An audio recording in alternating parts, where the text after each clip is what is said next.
ya. Kemarin Anda pasti banyak yang terkejut ketika membaca sebuah hasil survei, ya. Kenapa? Karena disebutkan sebuah lembaga survei menyebutkan gara-gara mengusung Anies Baswedan itu kemudian elektabilitas Nasdem itu langsung anjlok. Dan saya senyum-senyum apalagi ketika membaca cuitan dari namanya Antony Budiawan, ini senior ekonom yang mengkritisi soal ini. Nah, saya akan mengajak Anda untuk ngobrol dengan Mas Antony Budiawan. Kita nyebutnya selalu Prof. Antony Budiawan. Gitu ya. Ini Profesor akal sehat ini. Halo, Mas Antony. Ya, selamat pagi Mas Hersu dan kawan. Ya, memang kita juga terkejut ya. Begini, kalau kita lihat kan lembaga survei ini kan sebetulnya cukup membantu untuk melihat dari arah-arah dari ya apapun itu partai politik atau calon presiden dan sebagainya. Tetapi kalau kita lihat banyak sekali lembaga survei yang timbul malah adalah lembaga survei bayaran. Ya, saya menyebutnya melacurkan diri, kan?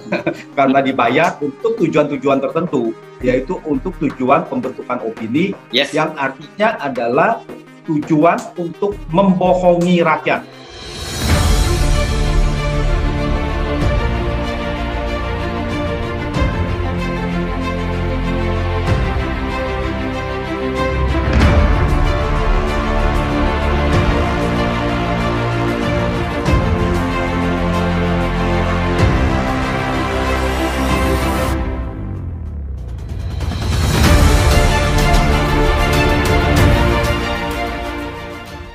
Baik. Nah, dari sekian banyak yang disampaikan, saya yakin Pak Tarmizi sebagai orang dekatnya Pak Anies, saya bisa katakan begitu karena kita lihat di berbagai media banyak foto bareng sama Pak Anies nih, Pak Solihin, ini. Luar dalamnya.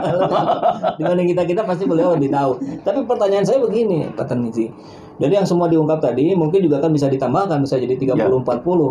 Tapi buat apa punya kelebihan banyak kalau elektabilitas tetap di bawah Ganjar Pranowo dan Prabowo? Kata siapa? Kata berbagai survei yang banyak bermunculan.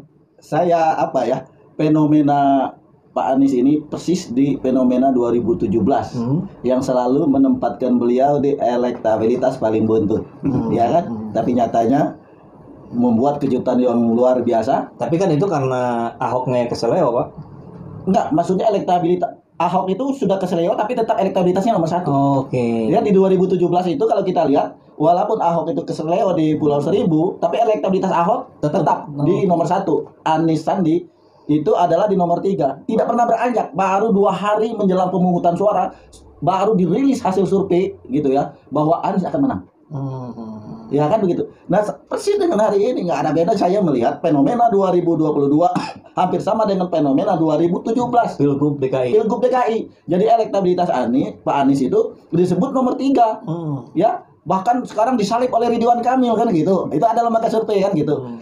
Ya, jadi terserah lah itu gimana lembaga survei ya. Pada kenyataannya kalau kita lihat sambutan masyarakat itu terhadap Pak Anies ketika Pak Anies berada di Jakarta, keluar daerah, itu responnya sangat luar biasa kan. Ini ada apa kan? Tidak berbanding lurus ya. Coba kalau yang namanya Ganjar datang ke satu tempat, pernah nggak dikerubutin? Atau Pak Prabowo datang ke satu tempat, pernah nggak seperti diperlakukan oleh massa ya, oleh pendukungnya seperti pendukung Pak Anies? Coba kita lihat di mana-mana orang teriak-teriak Anies presiden.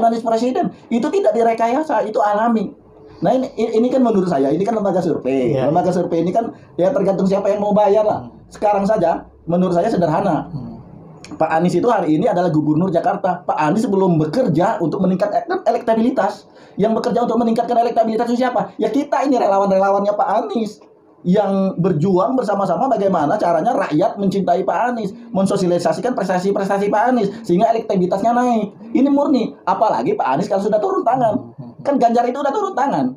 Dia udah bersosialisasi kemana-mana, ya kan? Pak Anies enggak pernah dia berkampanye bersosialisasi pakai kaos oblong atau pakai burak-burak makan di mana di pos security makan nasi bungkus. Nggak ada yang rekayasa. Asli kalau Pak Anies mah. Gitu kalau kita lihat gitu ya. Ini tergantung lembaga surveinya yang mana kan gitu. Nah, baik. Kalau begitu pertanyaannya sekarang lebih kepada kalau Pak Tarmizi barusan bilang ya sudahlah itu kan lembaga-lembaga survei yang bermain dan itu sudah menjadi rahasia umum, itu sangat bisa menjadi pesanan dan seterusnya. Kalau ini dibiarkan terus-menerus, bukankah ini sebuah fenomena pembodohan rakyat? Dan kalau dibiarkan terus, ini akan terus makin membodohi rakyat gitu. Apa yang harus kita lakukan ya? Menghadapi para lembaga survei yang begitu-begitu. Ya biarkan saja. Kita berikan pemahaman rakyat bahwa lembaga survei itu adalah kan PSK. Mereka itu PSK. Tahu singkatan PSK, Pak Haji? Iya tahu. Pekerja survei komersial. Nah, ya kan siapa yang tergantung mau bayar berapa kan? Gitu. Jadi kita berikan penjelasan pencerahan kepada rakyat bahwa lembaga survei yang merilis hasil surveinya itu adalah bagian dari penggalangan opini, penggiringan opini terhadap calon presiden tertentu. Itu saja selesai. Sekarang kalau kita lihat, oke lah Ganjar peringkat 1. Sekarang partai mana yang akan mengusung Ganjar? Belum ada tanda-tandanya kok. Kalau Pak Anies sudah banyak tanda-tandanya akan didukung Nasdem, akan didukung kemarin Presiden PKS Pak Ahmad Seu di acara pernikahan keponakannya mendoakan Pak Anies untuk jadi presiden. Ini Presiden PKS loh. Presiden PKS, Ketua Umum Partai Keadilan Sejahtera. Kalau di partai lain Ketua Umum mendoakan. Berarti kan ini sinyal PKS, Nasdem. Tinggal satu partai lagi kan, Demokrat atau P3 atau PAN. Kalau ingin selamat di 2024 harus merapat mendukung Anies. Kalau tidak lolos parlemen threshold-nya. Ini kan kita melihat. Sekarang Ganjar didukung siapa? PDIP kagak. PDIP mendukung Puan Maharani. Golkar belum tentu. Ya kan? Karena di Golkar juga akan dinamikanya akan berjalan terus. Airlangga Hartarto kita dengar hari ini akan mencalonkan dirinya sebagai calon presiden atau calon wakil presiden. Melalui partai mana? PKB sudah ada Muhaimin Iskandar. Belum ada sinyal-sinyal yang terang benderang seterang Pak Anies dicalonkan oleh partai. Nasdem sudah kelihatan dengan jelas. PKS sudah dengan jelas. Ini kan sudah mencukupi ditambah dengan Demokrat. Ini gitu ya. Ya. Kecuali Ganjar jadi cawapresnya Anies paling gitu ya. Gimana Pak Solin? Ada tanggapan? Pertama gini, masalah lembaga survei, kayaknya rakyat sudah mulai belajar dari tahun 2019. Ya.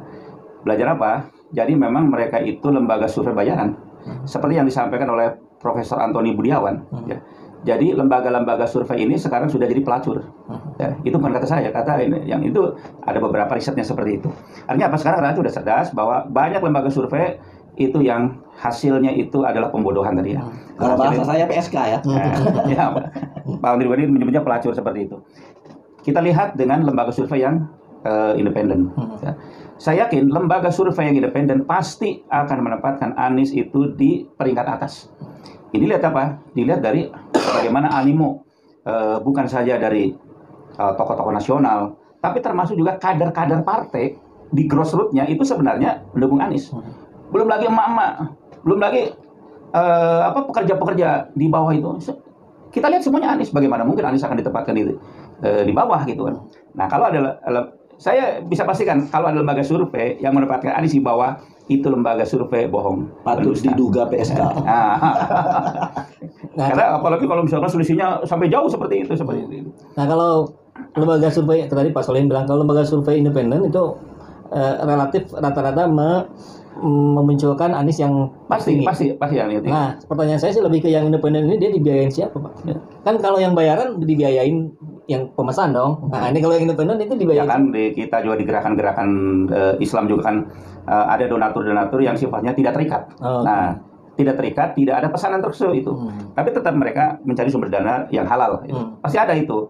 Nah, tidak semuanya lembaga survei itu mereka pelacur gitu ya. Tapi pasti ada yang mereka itu masih punya hati nurani dan menyampaikan tentang kejujuran. Saya kan masih ada seperti itu. Ya. Nah, kan kita sama-sama tahu lah ya bagaimana metode statistik yang dilakukan oleh para lembaga survei itu dengan teknik random sampling dengan margin error segini dan seterusnya. Tapi kok hasilnya juga berbeda-beda. Yeah. Nah, apakah lembaga-lembaga ini tidak bisa dikenakan pasal kebohongan atau apa gitu ketika memunculkan data yang berbeda dengan yang terjadi di faktanya di lapangan, Pak Tarmizi? Harus dibongkar. Kan kalau kita ingin melihat survei itu benar dan tidak, bongkar dulu respondennya. Kalau yang menempatkan misalnya si A itu adalah elektabilitasnya tertinggi, maka kita lihat respondennya siapa. Jangan-jangan respondennya itu adalah semua pendukung dari calon A, ya kan? Itu kan bongkar dulu.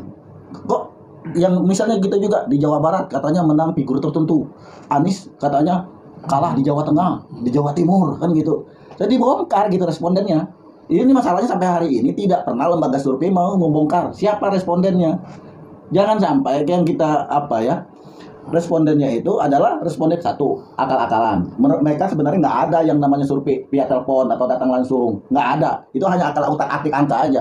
Saya juga sarjana, itu bisa ngotak-atik angka sesuai ini angkanya.